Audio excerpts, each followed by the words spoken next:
बदनाम जापानी यूनिट 731 ने आखिर और कितने इंसानियत से गिरे हुए काम किए हैं। अपने आक्रमणकारी युद्ध को आसान बनाने के लिए इंडोनेशिया पर कब्जे के दौरान उन्होंने पकड़े गए कैदियों पर इंसानी प्रयोग किए। उन्होंने एक खौफनाक बायोकेमिकल वायरस बनाया और फिर अपने ही सैनिकों पर उसका प्रयोग करके उन्हें कभी न मरने वाले ज़ोंबी सैनिक बनाने की कोशिश की। इंडोनेशिया के एक छोटे से द्वीप पर स्थित एक वीरान खदान यूनिट 731 का बायोकेमिकल वायरस बनाने का गुप्त अड्डा थी। कहा जाता है कि इस बेस के अंदर वो सोना भी दफन है जो उन्होंने वहाँ के लोगों से लूटा था। जापान के हारने के बाद खजाना उसी खदान में रह गया, लेकिन अगले कई दशकों तक किसी को उस खदान की सही जगह नहीं मिली। करीब 70 साल बाद आज जब कुछ गुजरने वाले समुद्री लुटेरे एक द्वीप पर आराम कर रहे थे, तब उनमें से एक को गलती से उस खदान का रास्ता मिल गया, लेकिन जैसे ही वो गुफा के अंदर गया उसे किसी अनजान शक्ति ने जमीन के अंदर खींच लिया। कुछ ही देर में ये खबर एक अमीर बाप के बिगड़े बेटे तक पहुंच गई। खदान का खजाना पाने के लिए उसने खास तौर पर एक हथियारबंद टीम को किराए पर लिया और उस द्वीप पर आ गया। थोड़ी खोजबीन के बाद टीम को खदान का दरवाजा मिल गया, लेकिन इससे पहले कि वे अंदर जाकर जांच कर पाते, उन पर दूसरे अनजान हथियारबंद लोगों ने हमला कर दिया। जाहिर है ये खबर सिर्फ उन तक नहीं पहुंची थी। दुश्मन अच्छी पोजीशन पर थे, इसलिए टीम को मजबूरन बचने के लिए खदान के अंदर भागना पड़ा, लेकिन तभी एक ग्रेनेड उनके पीछे आ गिरा और आखिरी साथी के पास फट गया। खदान का रास्ता बंद हो गया और उस साथी ने अपनी एक टांग खो दी। अब बाहर निकलने का रास्ता बंद था, इसलिए टीम के पास अंदर जाने के अलावा कोई चारा नहीं था, ये देखने के लिए कि कोई दूसरा रास्ता है या नहीं,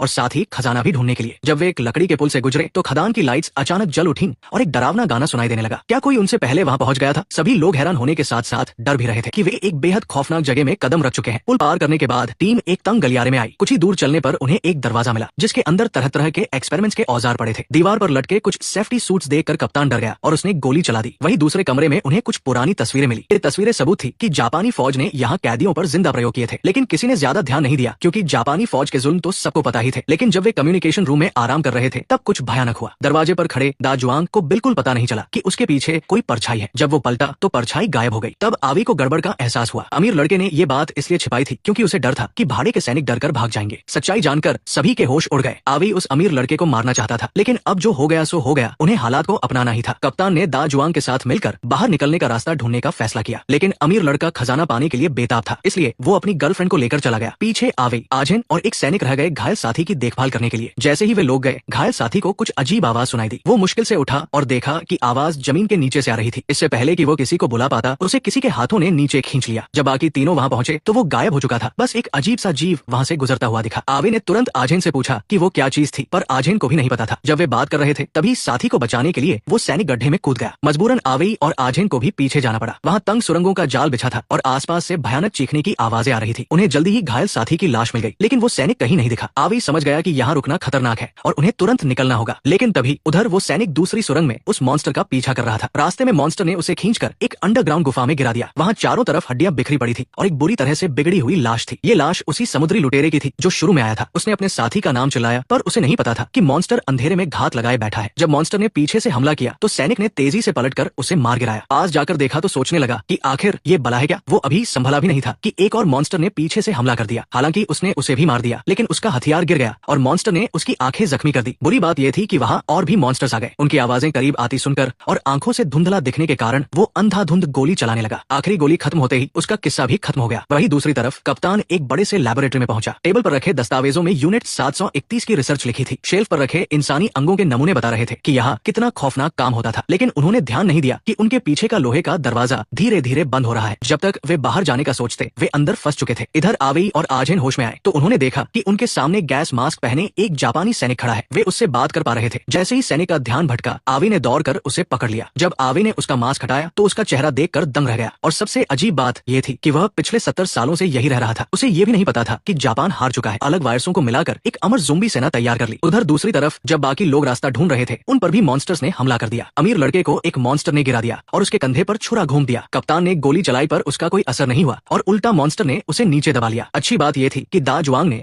एक लोहे की रॉड उठाई और मॉन्स्टर को खत्म कर दिया। अमीर लड़के की चोट पर पट्टी बांधने के बाद वे लोग फिर से आगे बढ़े। इस बार उन्हें एक और कमरा मिला। दीवार पर लटकी सूखी लाशें देखकर साफ था कि यही वो जगह थी जहाँ कैदियों पर प्रयोग होते थे। उसकी गर्लफ्रेंड की बात सुनकर उसे समझ आया, अगर ये वायरस इंसान को अमर बना सकता है तो इसकी कीमत सोने से कहीं ज्यादा है। इसलिए जब वे दरवाजा खोल रहे थे, उसने चुपके से गर्लफ्रेंड को वायरस छुपाने को कहा। जल्दी ही कप्तान और दा जुआंग ने वो भारी लोहे का दरवाजा खोल दिया। सामने देखा तो वहाँ अंधेरा था और लग रहा था कोई खड़ा है। जैसे ही लाइट जली, उन्होंने देखा कि वहाँ जापानी समुराई फौज बिल्कुल लाइन में खड़ी है। ये वही ज़ोंबी आर्मी थी जिसे यूनिट 731 ने बनाया था। इन लोगों के आने से वो फौज अचानक जाग उठी और धीरे धीरे उनकी तरफ बढ़ने लगी। कप्तान ने गोली चलाई पर कोई फायदा नहीं हुआ। एक ज़ोंबी समुराई ने आगे बढ़कर कप्तान पर तलवार से हमला किया। दा जुआंग ने उसे खींचकर बचाया, लेकिन दरवाजा बंद करते वक्त तलवार उसके सीने के आर पार हो गई। हालांकि उसकी वजह से बाकी बाकी तीनों को भागने का वक्त मिल गया। एक अंडरग्राउंड रास्ते से होते हुए वे उसी तंग सुरंग में पहुंचे। आगे चलते हुए वे उस गुफा में आ गए जहां सैनिक मारा गया था। एक कोने में कप्तान को उस सैनिक की बुरी तरह कुचली हुई लाश मिली। अभी वे अफसोस भी नहीं कर पाए थे कि उनका सामना उन खून प्यासे मॉन्स्टर से हो गया। बहुत मुश्किल से लड़ने के बाद वे तीनों फिर से बच निकले और गलती से एक दूसरे रास्ते पर पहुंचकर आवेई और आझेन से जा मिले। लेकिन अमीर लड़के की हालत खराब थी। मॉन्स्टर के हमले की वजह से वो बहुत कमजोर हो गया था। उसे बचाने के लिए गर्लफ्रेंड ने वो वायरस उसे लगा दिया। जब तक बाकी लोग कुछ करते बहुत देर हो चुकी थी। उसे यकीन था कि अगर वायरस मॉन्स्टर्स को अमर बना सकता है तो उसके बॉयफ्रेंड को भी ठीक कर देगा। लेकिन उसकी बात खत्म होते ही वे खौफनाक ज़ोंबी समुराई वहां पहुंचे। सब लोग डर कर भागने लगे, लेकिन उस जापानी सैनिक को गद्दार समझकर समुराई ने उसका गला काट दिया। और डरावनी बात यह थी कि वे मॉन्स्टर्स भी इन समुराई की बात मानते थे। समुराई ने मॉन्स्टर्स के सिर से सील हटा दी, जिससे वे और भी खतरनाक हो गए। उन्होंने जल्दी ही भागते हुए लोगों को पकड़ लिया और हमला कर दिया। टीम के 2 मुख्य लड़ाकों को उन्होंने गिरा दिया। आझेन पत्थर उठाकर मदद करने गया, लेकिन वो लड़की अमीर लड़के को लेकर भाग निकली और जाते जाते लोहे का दरवाजा बंद कर दिया। बड़ी मुश्किल से मॉन्स्टर्स को हराने के बाद जब तीनों ने देखा कि दरवाजा बंद है तो उन्हें दूसरा रास्ता चुनना पड़ा। लड़की किसी तरह अमीर लड़के को घसीटकर एक सुरंग में ले गई और उन्हें बाहर निकलने का रास्ता मिल गया। लेकिन जैसे ही वो उसे लेकर जाने लगी, अमीर लड़का अचानक बदलने लगा। ज़ोंबी बनने के बाद उसका दिमाग खत्म हो गया और उसने उसी वक्त लड़की को मार दिया। उधर बाकी तीनों भागते हुए सीधा ज़ोंबी समुराई के सामने आ गए। उन्हें मजबूरन पास के एक कमरे में छुपना पड़ा, लेकिन ज़ोंबी समुराई लगातार दरवाजा तोड़ने की कोशिश कर रहे थे। तभी आझेन को एक मैनहोल का ढक्कन दिखा जहां से बाहर निकला जा सकता था। उन दोनों को बचाने के लिए कप्तान ने खुद हमला किया, पर एक आम इंसान होने के नाते वो उनका मुकाबला नहीं कर पाया और तुरंत मारा गया। उधर सीवर में कूदे आवेई और आझेन को पानी के नीचे एक रास्ता मिल गया, लेकिन जैसे ही वे अंदर गए ज़ोंबी समुराई भी पीछे कूद गए। जब आझेन पानी से तैरकर बाहर निकला तो उसने देखा कि वो एक झील में आ गया है। वो बाल बाल बचकर निकला था, लेकिन उसे झटका तब लगा जब पानी से आवेई नहीं बल्कि एक खौफनाक ज़ोंबी समुराई बाहर निकला। आझेन बुरी तरह थक चुका था और अब भागने की हालत में नहीं था। उसने लड़ने का फैसला किया, पर सारी कोशिश बेकार गई।